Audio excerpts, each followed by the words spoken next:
नमस्कार, सुप्रभात, good morning. आप देख रहे हैं IBC 24। मैं हूं आपके साथ राहुल सिन्हा। सुबह 7 बजे के बुलेटिन 7 की बड़ी बात में आपका स्वागत है और इस बुलेटिन की शुरुआत करेंगे इस वक्त की एक बड़ी खबर के साथ।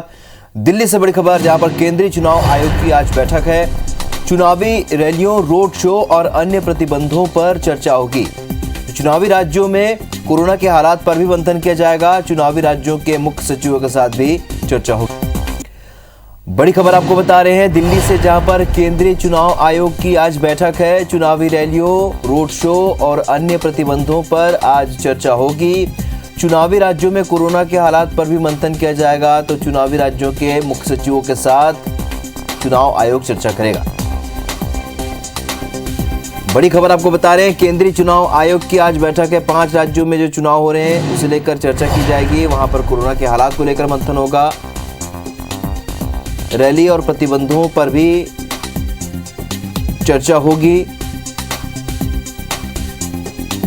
और इसमें मुख्य सचिव शामिल होंगे, जिनसे चुनाव आयोग चर्चा करेगा और उनकी राय लेगा।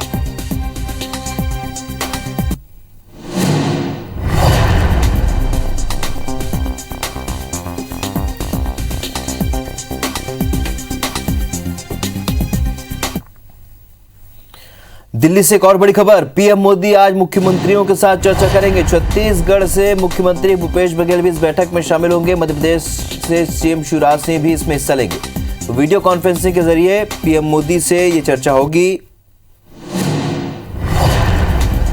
तो दिल्ली से एक और बड़ी खबर आपको बता रहे हैं, पीएम मोदी आज मुख्यमंत्रियों के साथ चर्चा करेंगे। इसमें छत्तीसगढ़ के मुख्यमंत्री भूपेश बघेल भी शामिल होंगे। तो मध्य प्रदेश के मुख्यमंत्री शिवराज सिंह भी हिस्सा लेंगे।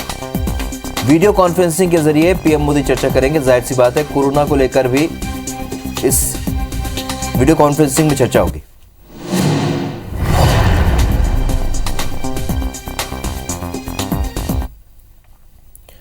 रायपुर से इस वक्त एक बड़ी खबर, जहां गोधन न्याय योजना के हितग्राहियों को आज राशि का वितरण किया जाएगा। सीएम भूपेश बघेल आज 4 करोड़ 21 लाख रुपए जारी करेंगे।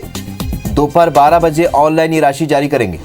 पशुपालक, ग्रामीणों, स्व सहायता समूहों, गौठानों को ये राशि जारी होगी। अब तक 119.41 करोड़ रुपए का भुगतान सरकार कर चुकी है। बड़ी खबर आपको बता रहे हैं रायपुर से, जहां पर आज मुख्यमंत्री भूपेश बघेल 12 बजे ऑनलाइन राशि जारी करेंगे। पशुपालक, ग्रामीणों, स्व सहायता समूह और गौठानों को ये राशि जारी करेंगे। तो गोधन न्याय योजना की राशि आज सीएम हितग्राहियों को जारी करेंगे। बढ़ते आगे, मुख्यमंत्री भूपेश बघेल ने अखिल भारतीय सेवाओं के काडर नियमों को यथावत रखने प्रधानमंत्री नरेंद्र मोदी को पत्र लिखा है। केंद्र सरकार ने इस संबंध में राज्यों से अपना अभिमत मांगा था। पत्र लिखकर मुख्यमंत्री ने आशंका जताई है कि नियमों में संशोधन से प्रशासनिक व्यवस्था के चरमराने और अस्थिरता की स्थिति निर्मित हो सकती है। मुख्यमंत्री का मानना है कि इस नियम के लागू होने से शासकीय दायित्वों के निर्वहन में अखिल भारतीय सेवा के अधिकारियों के मन में असमंजस का भाव पैदा होगा। उन्होंने प्रधानमंत्री से अखिल भारतीय सेवाओं के काडर नियमों को यथावत रखने का आग्रह किया है। तो आपको बता दें कि मुख्यमंत्री भूपेश बघेल ने पत्र लिखा है। केंद्र सरकार ने अभिमत मांगा था।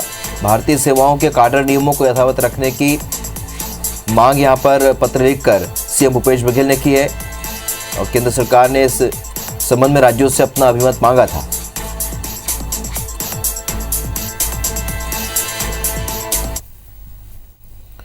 बढ़ते आगे और मध्य प्रदेश का कोरोना अपडेट आपको बता देते हैं। मध्य प्रदेश में पिछले 24 घंटे में 9,603 नए कोरोना मरीज मिले हैं और अब तक 8,71,632 संक्रमित पाए गए हैं। पिछले 24 घंटे में 4 मरीजों की मौत भी हुई है और अब तक 10,557 संक्रमितों की कुल मौत हो चुकी है और कल 4,255 मरीज डिस्चार्ज किए गए हैं। इस वक्त मध्य प्रदेश में एक्टिव मरीजों की संख्या 55,085 है।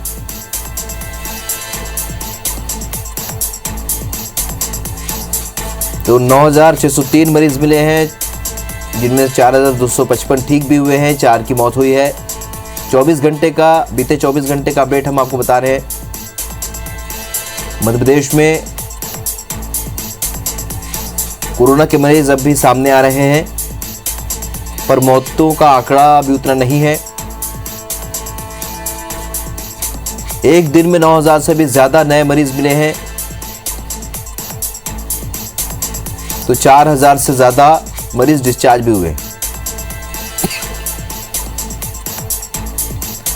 छत्तीसगढ़ का कोरोना अपडेट भी आपको बता देते हैं। छत्तीसगढ़ में 5,029 नए कोरोना मरीज मिले हैं और पिछले 24 घंटे में 8 मरीजों की मौत हुई है। छत्तीसगढ़ में कल 6,001 मरीज स्वस्थ भी हुए हैं, तो एक्टिव केस इस वक्त 30,756 हैं और छत्तीसगढ़ की पॉजिटिविटी रेट जो है 10.67% है। रायपुर में सबसे ज्यादा 1,183 नए पॉजिटिव मिले, तो छत्तीसगढ़ में बड़ी मात्रा में कोरोना के मरीज मिले हैं। दुर्ग में 712, रायगढ़ में 369 और बिलासपुर में 337 मरीज, राजनांदगांव में 278, सरगुजा में 204, बालोद में 113 मरीज मिले हैं। बेमेतरा में 57, कवर्धा में 82, धमतरी में 147, बलौदाबाजार में 65 और महासमुंद में 57, गरियाबंद में 26 मरीज मिले हैं। तो कुल 5,029 मरीज मिले हैं, 6,001 मरीज ठीक हुए हैं, 8 मौतें हुई हैं कोरोना से।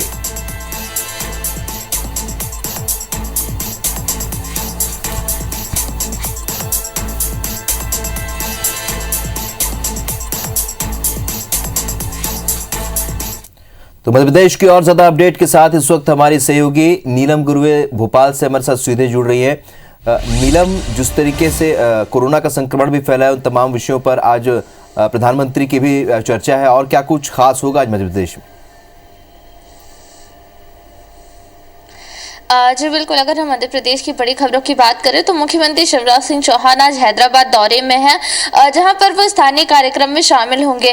उनके स्थानीय कार्यक्रम से पहले प्रधानमंत्री मोदी के साथ जो एक मीटिंग होने जा रही है, इंस्पिरेशनल डिस्ट्रिक्ट प्रोग्राम, उसमें वो जुड़ेंगे। नीति आयोग के समन्वय से ये मीटिंग होने जा रही है। पौधारोपण का कार्यक्रम भी मुख्यमंत्री का आज हैदराबाद में होगा। इसके अलावा एडीजी इंटेलिजेंस के से उनकी ब्रीफिंग भी है, जो कि फोन मोड पर होने वाली है। उसके बाद हैदराबाद के स्थानीय कार्यक्रम में शामिल होने के बाद हो सकता है कि वो भोपाल रवाना हो जाए। इसके अलावा हम देख रहे हैं कि लगातार मध्य प्रदेश में कोरोना संक्रमण फैलता जा रहा है। अगर हम संक्रमण दर की बात करते हैं तो वो 12% से ज्यादा हो गई है और इंदौर और भोपाल दोनों ही शहरों में बड़ी संख्या में रोजाना कोविड के नए मामले सामने आ रहे हैं। भोपाल में अगर हम देखते हैं तो भोपाल में पिछले 24 घंटों में 2,000 से ज्यादा नए मामले सामने आए हैं और ये पहली दूसरी लहर के दौरान जो केस मिले थे उनसे भी अब तक का सबसे बड़ा आंकड़ा है। इतने केस अब तक भोपाल में एक दिन में नहीं दर्ज किए गए थे। हालांकि राहत भरी बात जरूर यह है कि शहर में 10,900 से ज्यादा जो एक्टिव केस है, उनमें से 10,840 एक्टिव केस होम आइसोलेशन में ही है। केवल कुछ ही संख्या में जो मरीज है वो हॉस्पिटलाइजेशन है और उनमें भी काफी कम प्रतिशत ऐसे लोगों का है जो गंभीर संक्रमण से इस वक्त जूझ रहे हैं। तो ये बिल्कुल राहत भरी बात है। पूरे प्रदेश में भी यही देखने को मिल रहा है कि एक्टिव केस 55,000 से ज्यादा है, पर हॉस्पिटलाइजेशन उसके अनुपात में काफी कम है। और इसके साथ ही साथ वैक्सीनेशन की अगर हम बात करते हैं तो वैक्सीनेशन काफी तेजी से यहाँ पर चलाया जा रहा है। हालांकि कभी कभी उसकी रफ्तार धीमी पड़ जाती है, जैसे कि पिछले 24 घंटों में केवल 90,000 लोगों को ही वैक्सीन के डोज लगे हैं। तो लगातार राज्य सरकार ये कोशिश कर रही है कि जो सेकेंड डोज की पेंडेंसी अब भी देखने को मिल रही है, वहीं प्रिकॉशन डोज जिन हेल्थ केयर वर्कर और फ्रंटलाइन वर्कर्स को लगना, उनको समय पर लग जाए, इसके लिए लगातार कोशिशें जारी हैं। जी चलिए, तो लगातार कोशिशें जारी है, लेकिन छत्तीसगढ़ का भी हाल चाल जान लेते हैं। हमारे साथ हमारी सहयोगी प्रिया पांडे मेरे साथ जुड़ चुकी है। जैसा कि आप सुन रही थी प्रिया, नीलम जिस तरीके से बता रही थी, यहाँ पर काफ़ी स्थिति कंट्रोल में, लेकिन हमने देखा छत्तीसगढ़ में जो है मौतों का आंकड़ा बढ़ा है। और क्या कुछ खास है छत्तीसगढ़ में आज?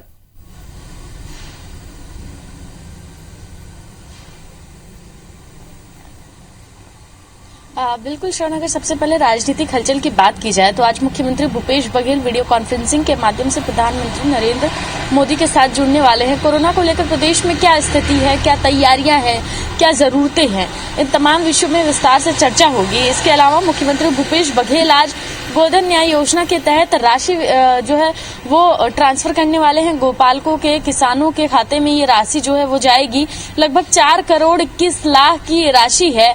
और आज मुख्यमंत्री भूपेश बघेल दोपहर 12 बजे वर्चुअली इस कार्यक्रम में शामिल होंगे और गौपालकों को, जो समाजसेवी संस्थाएं हैं, जो गौठान से तमाम जुड़े लोग हैं, उनके खाते में राशि जो है वो वितरित करने वाले हैं। इसके अलावा बात करें अगर प्रदेश में संक्रमण की, तो ये एक चिंता की बात जरूर है राहुल, की मोर्टेलिटी रेट बढ़ा है और बीते 24 घंटे में 8 लोगों की कोरोना से मौत हुई है। और इन सब में अभी जो निकल कर आंकड़े सामने आ रहे हैं, डॉक्टर भी बता रहे हैं, विशेषज्ञ भी बता रहे हैं कि वो लोग ज्यादा रहते हैं जिन्होंने या तो कोई एक ही डोज ली है, कुछ ऐसे भी लोग हैं जिन्होंने एक भी डोज नहीं ली है, उनकी वही लोग हैं जिनकी मौतें हो रही हैं। इसके अलावा वो लोग हैं जिनको पहले से कोई न कोई बीमारी है। इसके अलावा प्रदेश में 529 नए मामले कोरोना के सामने आए हैं बीते 24 घंटे में और 6000 से ज्यादा लोग स्वस्थ होकर घर लौटे हैं। तो स्वस्थ होने वालों का आंकड़ा ज्यादा है, अच्छा है, यानी कि रिकवरी रेट बेहतर है, लेकिन अभी भी संक्रमण की जो स्थिति है वो लगातार बढ़ रही है। ऐसे में लोगों को सतर्क ही रहने की जरूरत है और अपने आप को बचाए रखने की ही जरूरत है। और इसके लिए कुछ उपाय ही हैं, जैसे वैक्सीनेशन है, मास्क लगाना है, सोशल डिस्टेंसिंग का पालन करना है।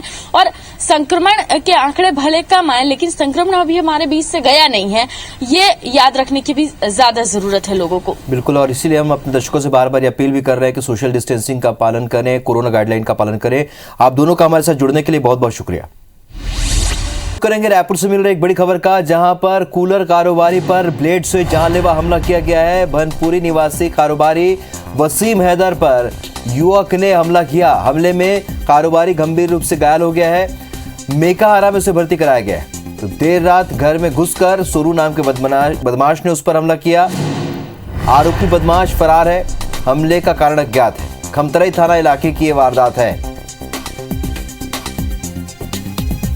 सोनू नाम का लड़का था, अक्सर आके दारू वारू पीता था और वहाँ के पुजारी को गलोच करते रहता था। इसको आयु हमारे यहाँ साले ने मना किया, वसीम हैदर ने, तो उसने ना गले में ब्लेड मार दिया। आरोपी फरार है। अब पुलिस वालों ने हमको सिर्फ यहाँ भेज दिया और अभी तक कोई मुलाजा वगैरह लेने कुछ नहीं है।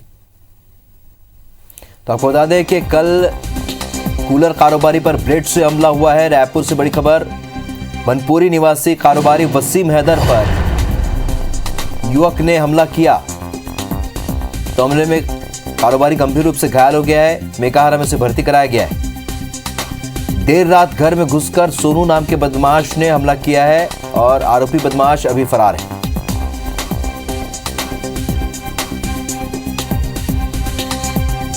जो खमतराई थाना इलाके की ये वारदात है।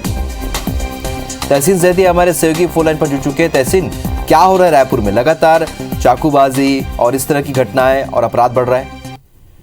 जी देखिए, ये देर रात की घटना है। करीब इस 12 से 12:30 बजे के बीच की घटना बताई जा रही है। भनपुरी इलाके में एक कूलर कारोबारी रहते हैं वसीम हैदर। वो अपने घर में बैठे हुए थे, तभी एक सोनू नामक एक कोई युवक है, वही स्थानीय युवक है, वो नशे का आदी है और इस तरीके की वारदात पहले भी कर चुका है और पहले लोगों को भी मार चुका है। और वो बताया जा रहा है कि वो नशे के लिए पैसों की मांग करता है और इसी बात को लेकर इस तरीके की वारदात करता है। तो कल देर रात भी उनके घर के बाहर वो उधम कर रहा था, इसको मना किया तो वो घर में घुसकर वो उसके हाथ में पास में जो ब्लेड रखा था उससे वसीम हैदर पर कई प्राणघातक हमला किए। जब तक लोग समझ पाते तब तक वो मौके से फरार हो गया था। और उसके बाद जो है उनको अस्पताल लाया गया, जहाँ पे उनकी हालत गंभीर है, लेकिन अभी डॉक्टरों ने स्थिर बताई है और ये बोला है कि उनका इलाज अभी जारी है। लेकिन ये जिस तरीके से ये वारदात जो सामने आई है, अभी हालांकि हमले का कारण इसमें अज्ञात है, लेकिन प्रथम दृष्टया ये बताया जा रहा है कि वो उनसे भी पैसे की मांग कर रहा था, इसी वजह से वो वहाँ शोर शराबा कर रहा था पूरे मोहल्ले में। और लेकिन ये इस तरीके की जो वारदातें हैं वो निश्चित तौर पर नशे के लिए की जाती है, लेकिन ये राजधानी में इस तरीके की जो नशे के लिए जो वारदातें हैं वो निश्चित तौर पे बड़ा सवाल इस पे लगाती हैं कि लोग में दहशत जो है, खासतौर से कानून का खौफ जो है वो नजर नहीं आता और इस तरीके की वारदातों को अंजाम देते हैं वो नशे के लिए और नशे में तो इस तरह की बात। फिलहाल अभी ये युवक जो सोनू है ये फरार है और ये पूरा मामला जो है खमतराई थाना इलाके का मामला है। अब देखने वाली बात है कि पुलिस इसको गिरफ्तार करती है और इस पर क्या कार्रवाई करती है। जी बिल्कुल, और बहुत चिंता की बात है, बड़ा डर का विषय है कि लगातार राजधानी में इस तरह की घटनाएं सामने आ रही है। जानकारी के लिए बहुत बहुत शुक्रिया तहसीन आपका। बढ़ते आगे, रतलाम में कल शाम को ही फायरिंग के बाद एसपी गौरव तिवारी एक्शन मोड में आ गए और बदमाशों के ठिकानों पर बुलडोजर चलवा दिया। दरअसल कल देर शाम करीब 5 बजे भाटों के वास में बालाजी नमकीन की दुकान पर 3 बदमाश हथियारों से लैस होकर आए और ताबड़तोड़ 4 राउंड फायर कर दिए। उनका मकसद था कि दहशत और हफ्ता वसूली की जाए। पहले तो गुंडों ने नमकीन की दुकान में तोड़फोड़ की, जिसके बाद एक के बाद एक फायर कर धारदार हथियार से हमला करने की कोशिश की। जैसे तैसे नमकीन दुकान मालिक अपनी जान बचाने में कामयाब रहा। घटना पर संज्ञान लेते हुए एसपी गौरव तिवारी ने देर शाम से ही अवैध सट्टे के ठिकानों को ध्वस्त करना शुरू कर दिया। करीब 11 ठिकाने नेस्तनाबूद किए गए। माणक चौक थाना क्षेत्र में हुई फायरिंग की घटना के बाद थाना प्रभारी सहित 2 को लाइन हाजिर किया गया है। साथ ही फायरिंग की वारदात को अंजाम देने वाले 3 आरोपी गोलू सांवली, अकबर घोसी और अफसार की तलाश की जा रही है।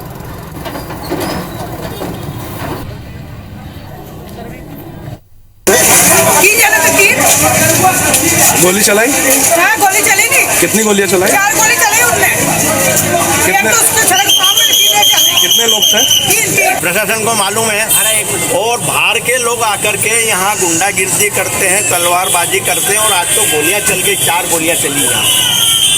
और यहाँ जुआ और सट्टा तो ऐसा चलता है कि मेला लगता है, पुलिस के लोग आते हैं, अंधे होके निकल जाते हैं, उनको नहीं दिखता। और उनके जो भी अवैध सट्टा जुआ के अड्डे हैं उनको उनके खिलाफ कार्रवाई की जा रही है। अभी तक 4-5 अड्डों को तोड़ा जा चुका है, कार्रवाई जारी रहेगी। भिंड में शराब कांड के बाद कोतवाली टीआई और देहात टीआई के बीच चल रहा विवाद अब खुलकर सामने आ गया है। दोनों के बीच थाने के एरिया को लेकर ठन गई है, क्योंकि ये शराब भिंड के स्वतंत्र नगर के पास एक मकान में तैयार की गई थी। प्रथम दृष्टया ये एरिया कोतवाली थाना का मानकर टीआई राजकुमार शर्मा के खिलाफ निलंबन की कार्रवाई की गई थी, लेकिन सिटी पुलिस ने शराब निर्माण वाले एरिया को देहात थाने में होने का दावा किया। इसके बाद पुलिस अफसर थाना सीमा के अंदरूनी विवाद में उलझ गए। पूरे मसले को हल करने के लिए डीएसपी पूनम थापा ने जांच शुरू की, लेकिन दोनों थानों का परिसीमन नक्शा गायब है। जांच अफसरों ने देहात थाना प्रभारी को मौके पर बुलाकर पूरे एरिया की नापझोंक की। अब निरीक्षक राजकुमार शर्मा थाने की सीमा विवाद हल करने के लिए पक्ष रखने का मौका दिया जाएगा। डीएसपी पूनम थापा का कहना है कि स्वतंत्र नगर के पास जहां शराब तैयार हुई थी वो एरिया देहात का है या सिटी कोतवाली थाना क्षेत्र का है, ये जांच की जा रही है। पुलिस अभी दोनों थाना क्षेत्रों का सीमांकन अभी देखना चाहेगी कि सीमांकन का क्या बेस रहा है, किस आधार पर सीमांकन हुआ है। दोनों थाना क्षेत्र की सीमा रेखाओं को पहले देखा जाएगा, उसके बाद डिसाइड होगा कि वो जो मकान है जहाँ पर शराब बन रही थी वो एक्चुअल में थाना देहात में आता है या थाना कोतवाली में आता है। ग्वालियर चंबल अंचल में जहरीली शराब से हुई मौतों के बाद अब सरकार से लेकर पुलिस और प्रशासन सख्त हो गया। सीएम शिवराज सिंह चौहान की फटकार के बाद ग्वालियर कलेक्टर ने टीमों का गठन कर दिया है, साथ ही टास्क फोर्स के नंबर्स भी जारी कर दिए हैं।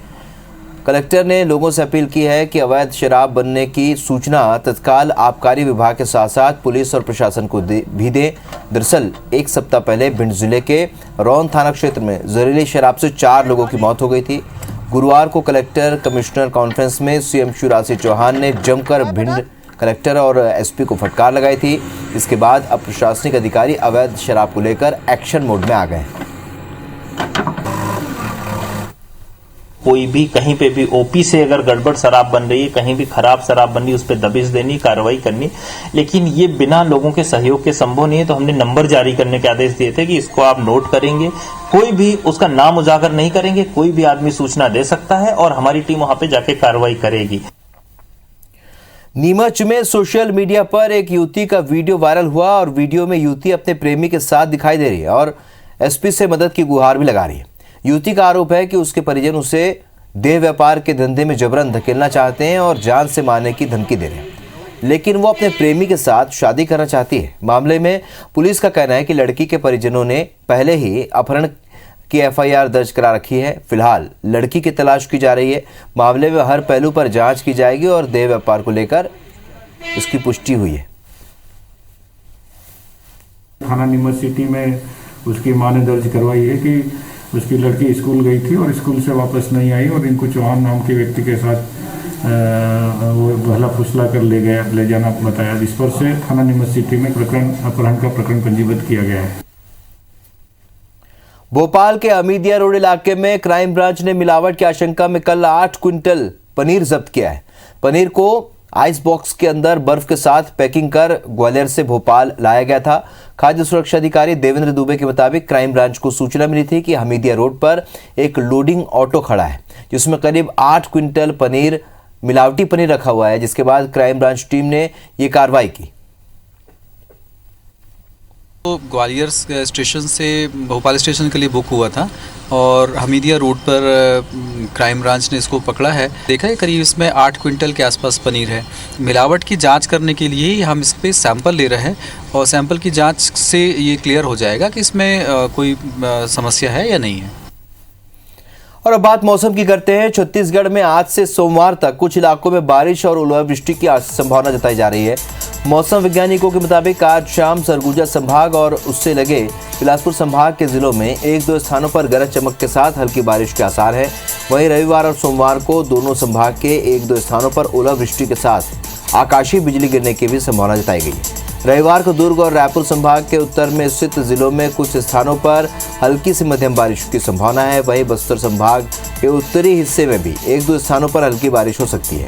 मौसम विभाग का कहना है कि पश्चिमी विक्षोभ के प्रभाव से एक ऊपरी हवा का चक्रीय चक्रवाती घेरा दक्षिण पश्चिम राजस्थान और उससे दक्षिण पाकिस्तान के ऊपर बना हुआ है। इसके कारण प्रदेश में बंगाल की खाड़ी से नमी युक्त गर्म हवा आ रही है।